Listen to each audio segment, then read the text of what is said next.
Baiklah, bismillahirrahmanirrahim. Assalamualaikum warahmatullahi wabarakatuh. Hai teman-teman, berjumpa lagi dengan saya. Perkenalkan, nama saya Askia Huriatul Lucianani, NIM 223141136 dari kelas 2D PGMI. Video ini saya susun untuk memenuhi tugas UTS mata kuliah bimbingan dan konseling. Baiklah, pada pertemuan kali ini kita akan membahas sedikit tentang bimbingan konseling. Apa aja sih yang akan kita bahas kali ini? Kita akan membahas sejarah bimbingan dan konseling di Indonesia, tujuan dan fungsi dari bimbingan konseling, dan yang terakhir, adapun jenis layanan dan kegiatan yang mendukung dari bimbingan konseling. Konseling sebagai terjemahan dari counseling merupakan bagian dari bimbingan baik secara layanan maupun secara teknik. Adapun menurut para ahli menyatakan bahwasanya konseling adalah proses memberi bantuan yang dilakukan melalui wawancara konseling oleh seorang ahli yang disebut sebagai seorang konselor kepada individu yang sedang mengalami suatu masalah. Individu tersebut juga bisa disebut sebagai klien. Sedangkan menurut Churchill dan Stone menyatakan konseling adalah proses interaksi dalam memberikan pengertian diri dari lingkungannya dan dampaknya atau akibatnya yang membentuk suatu tujuan dan perilaku untuk masa depannya. Adapun selanjutnya, sejarah bimbingan konseling di Indonesia. Awal mula bimbingan konseling, kita mulai dari awal mula bimbingan konseling. Awal mula perkembangan bimbingan konseling dimulai dari abad ke-19. Pada mulanya perkembangan bimbingan konseling berdiri dan berkembang di Amerika Serikat dengan disiplin ilmu yang berbeda-beda. Sekolah mengembangkan program bimbingan guidance program, kalau di sana nyebutnya guidance program, untuk membantu para peserta didik agar memiliki pemahaman yang lebih baik tentang keadaan dan berdirinya dan berkembangnya pada masa itu menjadi orang tua dan pekerja yang bertanggung jawab. Pada tahun 1908 bersamaan dengan gerakan para pemuda Indonesia yaitu Budi Utomo, Frank Parsons mendirikan biro vokasional di Boston untuk memberikan bantuan kepada para pemuda dalam merencanakan dan memilih pekerjaan. Biro tersebut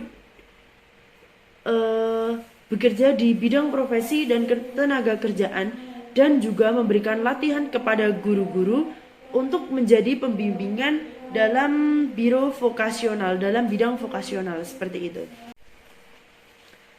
Baiklah, selanjutnya kita memasuki ke materi yang kedua. Materi yang kedua yaitu tujuan dan fungsi dari bimbingan konseling. Adapun tujuan dan fungsi dari bimbingan konseling sendiri yaitu tujuan yang ingin dicapai dalam penyelenggaraan bimbingan dan konseling di sekolah-sekolah dan madrasah adalah tercapainya tingkat perkembangan yang optimal oleh setiap individu atau peserta didik sesuai dengan tingkatan kemampuannya dan dapat menyesuaikan dirinya dengan lingkungannya. Tujuan bimbingan dan konseling di sekolah dan madrasah tidak terbatas bagi peserta didik, tetapi juga sekolah secara keseluruhan dan bagi masyarakat. Sejalan dengan perkembangan konsep bimbingan dan konseling, maka tujuan dari bimbingan dan konseling adalah juga mengalami perubahan yang lebih komprehensif dari masa ke masa, dari tahun ke tahun. Tujuan bimbingan dan konseling adalah agar tercapai perkembangan yang optimal pada individu yang dibimbing. Contohnya seperti peserta didik. Dengan perkataan lain, agar individu atau siswa atau peserta didik dapat mengembangkan dirinya secara optimal sesuai dengan potensi atau kapasitas dirinya agar individu tersebut dapat berkembang sesuai dengan lingkungannya, seperti itu. Adapun tujuan umum dari bimbingan konseling yaitu tujuan umum bimbingan konseling terutama di lingkungan sekolah atau di lingkungan madrasah adalah untuk membantu individu mewujudkan dirinya sebagai manusia yang seutuhnya agar bisa mencapai kebahagiaan dunia dan akhirat.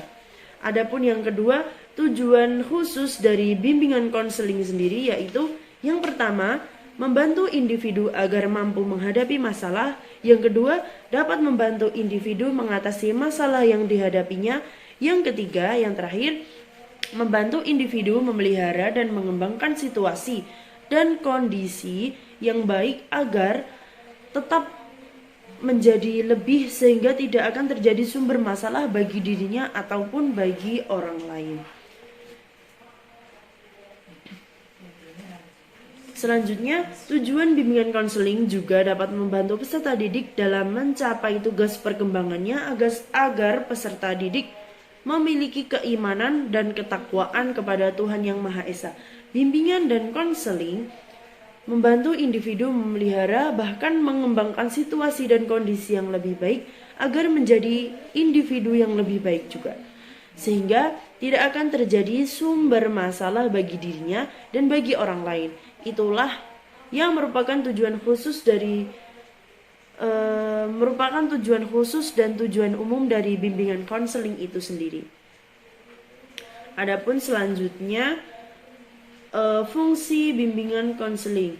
Fungsi bimbingan konseling ditinjau dari segi sifatnya. Layanan bimbingan dan konseling dapat berfungsi sebagai satu, pencegahan atau preventif. Yang kedua, sebagai fungsi pemahaman. Yang ketiga, sebagai fungsi perbaikan.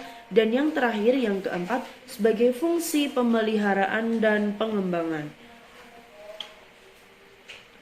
Kesimpulannya, secara umum tujuan bimbingan dan konseling adalah untuk membantu individu memperkembangkan diri secara lebih maksimal sesuai dengan kapasitasnya, seperti itu. Adapun materi yang terakhir, kita memasuki materi yang terakhir, jenis layanan dan kegiatan pendukung bimbingan dan konseling.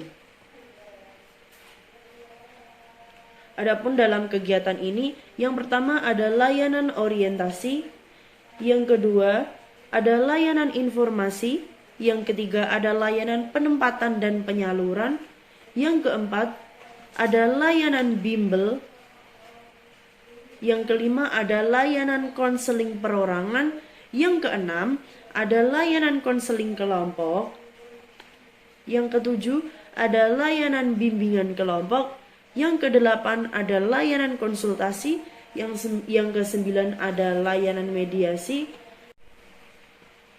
Baiklah, dari 3 materi di atas yang telah saya jelaskan secara singkat, dapat disimpulkan bahwasanya kita sebagai calon tenaga pendidik, sebagai calon guru mempunyai kewajiban, yaitu melaksanakan kegiatan bimbingan pribadi, sosial, belajar, dan karir untuk memotivasi siswa agar memiliki minat belajar yang sangat tinggi.